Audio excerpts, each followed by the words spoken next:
Sebanyak 445 calon haji dari Kabupaten Tuban dan Bojonegoro serta 4 petugas haji berangkat ke Tanah Suci Mekah pada Sabtu pagi.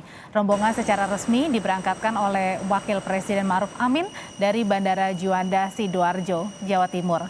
Dalam pemberangkatan kloter pertama calon haji embarkasi Surabaya, Wakil Presiden Ma'ruf Amin didampingi Gubernur Jawa Timur Khofifah Indar Parawansa.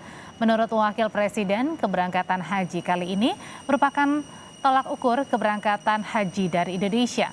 Jika berjalan baik, maka di tahun berikutnya Indonesia dapat kembali memberangkatkan jemaah calon haji ke Tanah Suci. Pada musim haji tahun 2022, embarkasi Surabaya, Jawa Timur memberangkatkan 16.815 calon haji yang terbagi menjadi 38 kloter. Haji tahun ini menjadi semacam ukuran, menjadi penilaian.